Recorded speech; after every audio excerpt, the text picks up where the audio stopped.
Hello అండి, welcome back to our channel. ఈరోజు నేను మీకు ఒక సింపుల్ పరాటా రెసిపీ చూపిస్తున్నానండి. పిల్లలకి టిఫిన్ బాక్స్లోకి చాలా బాగుంటుంది. కూరగాయలు తినడానికి మారం చేసే పిల్లలకి ఇలా స్టఫ్డ్ పరాటాస్ చేసి పెట్టారంటే రోజంతా కూడా యాక్టివ్గా ఉంటారు. అలాగే కడుపు నిండిన ఫీలింగ్ కూడా ఉంటుంది.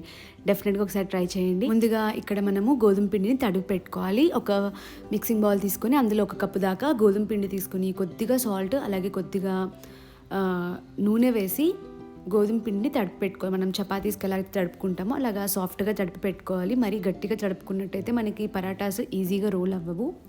అందుకే కాస్త సాఫ్ట్గానే తడిపి పెట్టుకోవాలి. మీరు చేసుకోవాలనుకున్న పరాటాస్ క్వాంటిటీకి సరిపడా పిండిని తడిపి ఇలా బాగా తడుపుకున్న తర్వాత పైన కొద్దిగా ఆయిల్ అప్లై చేసేసి అట్లీస్ట్ ఒక 10 లేదా 15 నిమిషాల పాటు పిండిని నాననివ్వాలి. మనం స్టఫింగ్ ప్రిపేర్ చేసుకునే లోపు కాస్త మెత్తపడుతుంది. ఈలోపు ప్రెషర్ కుక్కర్ తీసుకునేసి అందులో ఒక 4 దాకా పొటాటోస్ని అలాగే ఒక హాఫ్ దాకా కాలీఫ్లవర్ అండి, ఒక మీడియం సైజ్ కాలీఫ్లవర్లో ఒక హాఫ్ దాకా తీసుకున్నాను. కాలీఫ్లవర్ని శుభ్రంగా వాష్ చేసి పురుగు ఏమీ లేకుండా తీసుకున్నాను. అలాగే కొద్దిగా ఒక 100 గ్రామ్స్ దాకా పచ్చి బఠానీ తీసుకున్నాను. ఇలాగా తోలు తీయకుండానే వేసేస్తున్నాను. కాస్త టైం లేకపోవడం వల్ల ఇలాగే వేసాను. మీరు కావాలంటే ఓపెన్ చేసి కూడా వేసుకోవచ్చు. ఇలాగే వేసుకుంటున్నట్టయితే కాస్త పుచ్చులు ఏమీ లేకుండా చూసుకొని వేసుకోండి. తర్వాత మునిగేదాకా నీళ్లు పోసి కొద్దిగా సాల్ట్ వేసేసి ఒక 2 లేదా 3 విజిల్స్ పాటు కుక్ చేసుకోవాలి. ఇక్కడ ప్రెషర్ అంతా పోయిన తర్వాత తీసి చూపిస్తున్నాను. నీళ్ళని వంపేసుకున్న తర్వాత ఇలా పొట్టు తీసుకోవాలి. మనకి ఈ తరహా బంగాళాదుంపలు ఈ వింటర్స్లో దొరుకుతాయండి. ఇవి మనకి పరాటాస్కి చాలా బాగుంటాయి. మనం రెగ్యులర్గా యూజ్ చేసే బంగాళాదుంపలు ఏంటంటే కాస్త స్వీట్గా ఉంటాయి. అలాగే మనకి పరాటా స్టఫింగ్ అనేది సెట్ అవ్వదు. బట్ ఈ పొటాటోస్ అంటే మనకి పైన తోలు కాస్త పల్చగా ఉంటుంది. ఇవి మనకి పరాటాస్కి చాలా బాగుంటాయి. ఒకసారి ట్రై చేసి చూడండి. ఇలా అన్ని తొక్కు తీసి పక్కన పెట్టుకున్న తర్వాత కాలీఫ్లవర్ కూడా పక్కన ప్లేట్లో పెట్టుకుంటున్నాను. అలాగే మనము విజిల్ వేసాం కదా, బఠానీలు కూడా ఈజీగా బయటకు వచ్చేస్తాయి. ఇలా అన్ని బఠానీస్ని కూడా సపరేట్ చేసుకుంటున్నాను. పక్కన మా పాప హెల్ప్ చేస్తా అని పోరు పెడుతుంది. మనకి ఏ ఏజ్లో వంట చేయాలో అప్పుడు ఇంట్రెస్ట్ ఉండదు, ఎప్పుడు చేయొద్దో అప్పుడు ఇంట్రెస్ట్ ఉంటుందన్నమాట. సో ఇలాగా అన్నీ సపరేట్ చేసిన తర్వాత ఒక ప్లేట్లో తీసుకున్న తర్వాత ఇప్పుడు స్టవ్ ఆన్ చేసి ఒక ప్యాన్ పెట్టుకునేసి ఒక 2 టేబుల్ స్పూన్ల దాకా ఆయిల్ వేసుకుంటున్నాను. ఆయిల్ కాస్త వేడెక్కిన తర్వాత ఇందులో కాస్త ఒక టీ స్పూన్ దాకా ధనియాలని ఇలా కాస్త క్రష్ చేసి వేసుకున్నాను. అలాగే కొద్దిగా సోంపు వేసుకుంటున్నాను. మీరు కావాలంటే జీలకర్ర లేదా వామైనా వేసుకోవచ్చు. అలాగే కొద్దిగా ఇంగువ, అలాగే సన్నగా తరిగి పెట్టుకున్న పచ్చిమిర్చి ముక్కలు, ఒక చిన్న అల్లం ముక్కను తీసుకునేసి ఇలా తురిమి వేసుకుంటున్నాను.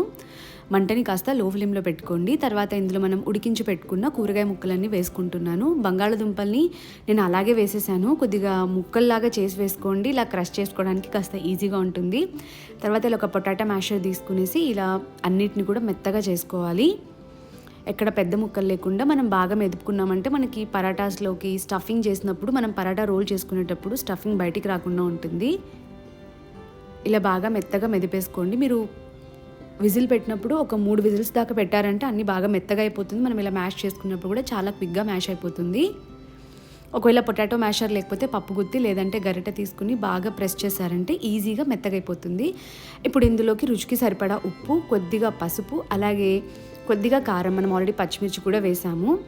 తర్వాత ఇందులోకి కొద్దిగా జీలకర్ర పొడి, అలాగే కొద్దిగా కొత్తిమీర వేసుకోండి. ఇవన్నీ వేసుకోవడం వల్ల మన స్టఫింగ్ అనేది చాలా మంచి టేస్ట్ యాడ్ అవుతుంది. మనం బయట డాబాస్లో లేదంటే పరాటా హౌస్ ఇక్కడ తిన్న పరాటాస్ చాలా ఫ్లేవర్ఫుల్గా ఉంటాయి. ఎందుకంటే ఇలా ఫ్రెష్గా వేయించిన మసాలాలు ఇవి వేసుకోవడం వల్ల చాలా టేస్టీగా ఉంటుంది. డెఫినెట్గా ధనియాలు అయితే దంచి వేసుకోండి. అలాగే కుదిరితే కొద్దిగా జీలకర్ర పొడి కూడా వేసుకోవడానికి ట్రై చేయండి. ఇలా అన్నీ బాగా కలిపేసుకున్న తర్వాత ఈ స్టఫింగ్ని కొద్దిసేపు చల్లారనివ్వాలి.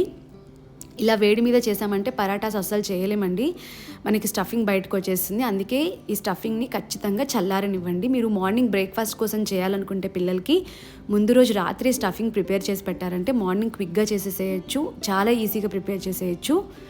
ఇప్పుడు మనము పరాటాస్ చేసుకోవడానికి కోసం ముందుగానే నానబెట్టి పెట్టిన గోధుమ పిండిలో నుంచి కొద్దిగా పిండిని తీసుకునేసి ఇక్కడ నేను చూపిస్తున్న విధంగా బౌల్ షేప్లో తయారు చేసుకోండి.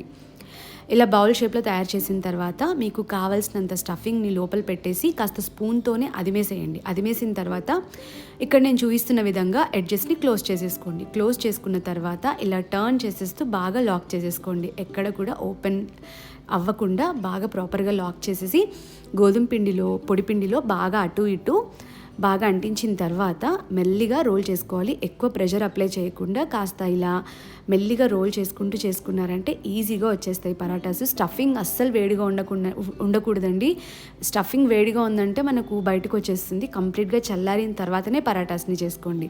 ప్యాన్ బాగా వేడెక్కిన తర్వాత పరాటాను వేసి ఒకవైపు కాలిన తర్వాత టర్న్ చేసేసి ఇంకొక వైపు కూడా కాల్చుకోండి. తర్వాత ఇలా కొద్దిగా నెయ్యి కానీ లేదంటే ఆయిల్ కానీ అప్లై చేసి కాల్చుకోవాలి. నెయ్యితో కాల్చుకున్నట్టయితే పరాటాస్ టేస్ట్ కానివ్వండి, ఆ సాఫ్ట్నెస్ కానివ్వండి చాలా బాగుంటుంది. ఒక్కసారి నెయ్యితో కాల్చుకోవడానికి ట్రై చేయండి. లేకపోతే ఆయిల్తో అయినా కూడా ఫ్రై చేసుకోవచ్చు.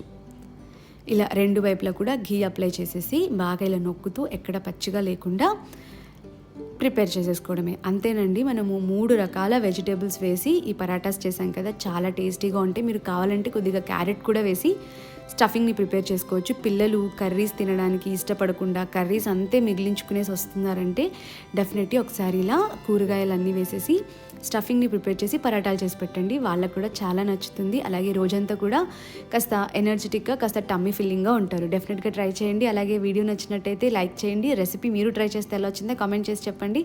మరిన్ని ఇంట్రెస్టింగ్ రెసిపీస్ కోసం ఛానల్ని సబ్స్క్రైబ్ చేసుకోండి. Thanks for watching.